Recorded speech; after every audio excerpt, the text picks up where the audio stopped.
BMS academy में आपका स्वागत है। पिछले सेशन में हमने देखा किस प्रकार हम डेटा टाइप्स का प्रयोग करते हुए अपने टेबल में डेटा एंट्रीज को स्टोर कर सकते हैं, लेकिन पहले हमें इन डेटा टाइप्स को डिफाइन करना ज़रूरी होता है। तो आइए देखते हैं हमारे पास कौन कौन सी डेटा टाइप्स हैं, बारी बारी से सबकी जानकारी लेंगे। सबसे पहले हम बात करने वाले हैं इंटीजर डेटा टाइप की। अगर इंटीजर डेटा टाइप की बात करें तो जब भी आपको कोई न्यूमेरिक डेटा स्टोर करना है तो आप इंटीजर डेटा टाइप का प्रयोग कर सकते हैं। जैसे उदाहरण के लिए आप कोई सैलरी स्टोर करना चाहते हैं, कोई रोल नंबर स्टोर करना चाहते हैं, कोई मार्क्स स्टोर करना चाहते हैं, लेकिन जिसमें डेसिमल नहीं है, तो ऐसे केसेस में आप इंटीजर डेटा टाइप का प्रयोग कर सकते हैं। इसके लिए आपके पास कुछ स्पेसिफिक कीवर्ड्स दिए गए हैं। जैसे यहाँ मैं आपको दिखा रहा हूँ, ये टेबल हमारे पास अवेलेबल है पहले से। टाइप दिया गया है टाइनी इंट। इसकी स्टोरेज बाइट 1 बाइट है और इसमें आप मैक्सिमम वैल्यू 127 पॉजिटिव और माइनस में 128 कर सकते हैं। इस तरह से यदि आप थोड़ा सा ऊपर रेंज चाहते हैं तो स्मॉल इंट का प्रयोग कर सकते हैं।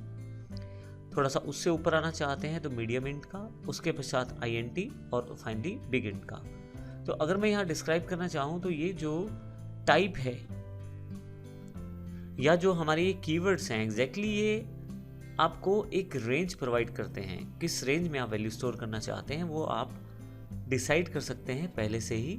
अगर आपको लगता है डेटा बहुत ही छोटा है तो आप टाइनी इंट का प्रयोग करें, लेकिन जहां आपको लगता है कि डेटा बहुत ज़्यादा आप स्टोर करने वाले हैं, बड़ी कोई अमाउंट या बड़ा कोई नंबर स्टोर करना चाहते हैं, तो इंट या बिग इंट का प्रयोग भी आप कर सकते हैं।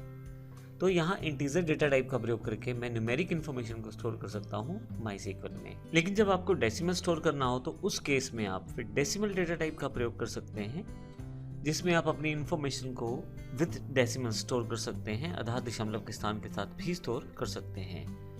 तो आइए देखते हैं हमारे पास डेसिमल डेटा को स्टोर करने के लिए कौन कौन सी डेटा टाइप हैं। सबसे पहले हमारे पास डेसिमल डेटा टाइप है, फ्लोट है और डबल है। जब भी हम इन्हें प्रयोग करते हैं तो हमें दो चीज़ें स्पेसिफाई करनी पड़ती हैं। इन तीनों में रेंज का फ़र्क है। जैसे डेसिमल छोटा नंबर स्टोर करेगी तो फ्लोट उससे बड़ा और डबल जो है उससे भी बड़ा नंबर स्टोर कर पाएगी। अब यहाँ पे तीनों को जब आप प्रयोग करना चाहते हैं, अपनी रिक्वायरमेंट के अकॉर्डिंग आपको चाहे डेसिमल प्रयोग करें, फ्लोट या डबल, तीनों में आपको 2 डिजिट बताने होते हैं। पहले जैसे यहाँ डेसिमल का एग्जाम्पल ले लेते हैं, 6 दिया गया है, टोटल नंबर ऑफ डिजिट्स बताने हैं। तो यहाँ यदि आप देखें 9999.99 यूज़ किया गया है और टोटल 6 डिजिट हैं। कोमा डाल के मुझे बताना है कि दशमलव के कितने स्थान आपको चाहिए।